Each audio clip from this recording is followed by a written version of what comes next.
ಮನೋಜ್ ಅವರ ಸ್ಫೂರ್ತಿದಾಯಕ ಕಥೆ ಇಲ್ಲಿದೆ.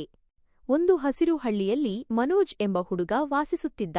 ಅವನ ಮನೆ ಮಣ್ಣಿನಿಂದ ಕಟ್ಟಿದ ಸಣ್ಣ ಗುಡಿಸಲು. ಮಳೆ ಬಂದಾಗ ಮನೆ ಒಳಗೆ ನೀರು ಹನಿಯಾಗಿ ಬೀಳುತ್ತಿತ್ತು. ಬಿಸಿಲಿನಲ್ಲಿ ಮನೆ ತುಂಬಾ ಬಿಸಿಯಾಗುತ್ತಿತ್ತು. ಆದರೆ ಆ ಮನೆ ಅವನಿಗೆ ಪ್ರಪಂಚವೇ ಆಗಿತ್ತು. ಮನೋಜ್ ಕುಟುಂಬ ತುಂಬಾ ಬಡವಾಗಿತ್ತು. ತಂದೆ ಕೂಲಿ ಕೆಲಸ ಮಾಡುತ್ತಿದ್ದರು. ಆದರೆ ಅವರಿಗೆ ಪ್ರತಿದಿನ ಕೆಲಸ ಸಿಗುತ್ತಿರಲಿಲ್ಲ. ಕೆಲ ದಿನ ಕೆಲಸ ಇದ್ದರೆ ಇನ್ನೂ ಕೆಲವು ದಿನ ಖಾಲಿಯಾಗುತ್ತಿದ್ದರು. ತಾಯಿ ಮನೆಗೆ ಕೆಲಸಕ್ಕೆ ಹೋಗಿ ಕುಟುಂಬವನ್ನು ಸಾಗಿಸುತ್ತಿದ್ದಳು. ಮನೋಜ್ ಬಾಲ್ಯದಲ್ಲೇ ಬಡತನದ ಕಷ್ಟಗಳನ್ನು ಅನುಭವಿಸಿದ್ದ. ಹಲವಾರು ದಿನ ಅವನು ಅರ್ಧ ಹೊಟ್ಟೆ ಊಟ ಮಾಡಿಕೊಂಡಿದ್ದ. ಕೆಲವೊಮ್ಮೆ ಹಸಿವಿನಿಂದಲೇ ಮಲಗುತ್ತಿದ್ದ. ಆದರೆ ಅವನ ಹೃದಯದಲ್ಲಿ ಒಂದು ದೊಡ್ಡ ಕನಸು ಇತ್ತು. ನಾನು ಓದಿ ದೊಡ್ಡವನಾಗಬೇಕು, ನನ್ನ ಕುಟುಂಬವನ್ನು ಈ ಕಷ್ಟದಿಂದ ಹೊರತೆಗೆದಬೇಕು. ಪ್ರತಿ ಬೆಳಿಗ್ಗೆ ಮನೋಜ್ ಬೆಳಿಗ್ಗೆ 4 ಗಂಟೆಗೆ ಎದ್ದುಕೊಳ್ಳುತ್ತಿದ್ದ.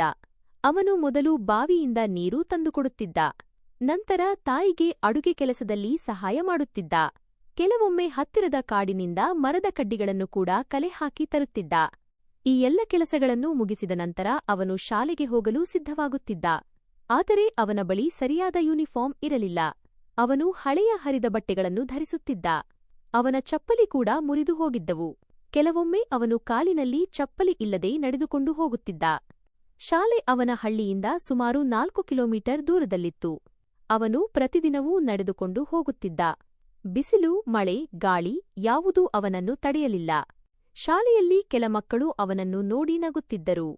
ಅವನ ಬಟ್ಟೆ ನೋಡಿ ಎಂದು ಕಿಚಾಯಿಸುತ್ತಿದ್ದರು. ಮನೋಜ್ ಅವರಿಗೆ ಉತ್ತರ ಕೊಡದೆ ಮೌನವಾಗಿರುತ್ತಿದ್ದ. ಅವನ ಮನಸ್ಸಿನಲ್ಲಿ ಒಂದೇ ಮಾತು, ಒಂದು ದಿನ ನಾನು ಎಲ್ಲರಿಗೂ ತೋರಿಸುತ್ತೇನೆ. ಮನೋಜ್ ಓದಿನಲ್ಲಿ ತುಂಬಾ ಆಸಕ್ತಿ ಹೊಂದಿದ್ದ. ಅವನು ಶಿಕ್ಷಕರು ಹೇಳಿದ ಪ್ರತಿಯೊಂದು ವಿಷಯವನ್ನೂ ಗಮನದಿಂದ ಕೇಳುತ್ತಿದ್ದ. ಅವನು ಯಾವಾಗಲೂ ಮೊದಲ ಬೆಂಚಿನಲ್ಲಿ ಕುಳಿತುಕೊಳ್ಳುತ್ತಿದ್ದ. ಒಂದು ದಿನ ಶಿಕ್ಷಕರು ಪ್ರಶ್ನೆ ಕೇಳಿದರು. ಹಲವರು ಉತ್ತರ ಕೊಡಲಿಲ್ಲ. ಆದರೆ ಮನೋಜ್ ಸರಿಯಾದ ಉತ್ತರ ನೀಡಿದ. ಶಿಕ್ಷಕರು ಆಶ್ಚರ್ಯಪಟ್ಟರು. ನೀನು ತುಂಬಾ ಬುದ್ಧಿವಂತ ಹುಡುಗ ಎಂದು ಹೇಳಿದರು. ಆ ಮಾತು ಮನೋಜ್ ಜೀವನದಲ್ಲಿ ದೊಡ್ಡ ತಿರುವಾಯಿತು. ಅವನು ಇನ್ನಷ್ಟು ಉತ್ಸಾಹದಿಂದ ಓದಲು ಶುರು ಮಾಡಿದ. ಶಾಲೆಯ ನಂತರ ಮನೋಜ್ ಮನೆಗೆ ಬಂದು ವಿಶ್ರಾಂತಿ ಪಡೆಯದೆ ಕೆಲಸಕ್ಕೆ ಹೋಗುತ್ತಿದ್ದ. ಕೆಲವೊಮ್ಮೆ ಹೊಲದಲ್ಲಿ ಕೆಲಸ ಮಾಡುತ್ತಿದ್ದ, ಕೆಲವೊಮ್ಮೆ ಅಂಗಡಿಯಲ್ಲಿ ಸಹಾಯ ಮಾಡುತ್ತಿದ್ದ. ಅವನು ಸಂಪಾದಿಸಿದ ಹಣವನ್ನು ಮನೆಗೆ ಕೊಡುತ್ತಿದ್ದ. ರಾತ್ರಿ ಅವನು ಓದಲು ಕುಳಿತಾಗ ಮನೆಯೆಲ್ಲ ವಿದ್ಯುತ್ ಇರಲಿಲ್ಲ. ಅವನು ಚಿಕ್ಕ ದೀಪದ ಬೆಳಕಿನಲ್ಲಿ ಓದುತ್ತಿದ್ದ. ಕಣ್ಣುಗಳಿಗೆ ನೋವಾದರೂ ಅವನು ಓದನ್ನು ಬಿಡಲಿಲ್ಲ. ಒಮ್ಮೆ ಶಾಲೆಯಲ್ಲಿ ವಾರ್ಷಿಕ ಪರೀಕ್ಷೆ ನಡೆಯಿತು. ಎಲ್ಲಾ ಮಕ್ಕಳು ಭಯದಿಂದ ಪರೀಕ್ಷೆ ಬರೆದರು. ಮನೋಜ್ ಕೂಡ ತನ್ನ ಶ್ರಮವನ್ನು ಪರೀಕ್ಷೆಯಲ್ಲಿ ತೋರಿಸಿದ. ಫಲಿತಾಂಶ ಬಂದ ದಿನ ಎಲ್ಲರೂ ಕಾತರದಿಂದ ಕಾಯುತ್ತಿದ್ದರು. ಮುಖ್ಯೋಪಾಧ್ಯಾಯರು ಹೆಸರುಗಳನ್ನು ಘೋಷಿಸಿದರು. ಮೊದಲ ಸ್ಥಾನ ಮನೋಜ್. ಆ ಕ್ಷಣದಲ್ಲಿ ಮನೋಜ್ ಕಣ್ಣಲ್ಲಿ ಕಣ್ಣೀರು ತುಂಬಿತು. ಶಿಕ್ಷಕರು ಅವನನ್ನು ವೇದಿಕೆಯ ಮೇಲೆ ಕರೆಯಿದರು. ಈ ಹುಡುಗ ನಮ್ಮ ಶಾಲೆಯ ಹೆಮ್ಮೆ ಎಂದು ಹೇಳಿದರು. ಆ ದಿನದಿಂದ ಶಾಲೆಯಲ್ಲಿ ಎಲ್ಲರೂ ಅವನನ್ನು ಗೌರವದಿಂದ ನೋಡಲು ಶುರುಮಾಡಿದರು. ಅವನನ್ನು ಕಿಚಾಯಿಸಿದ್ದ ಮಕ್ಕಳು ಕೂಡ ಅವನ ಸ್ನೇಹಿತರಾದರು.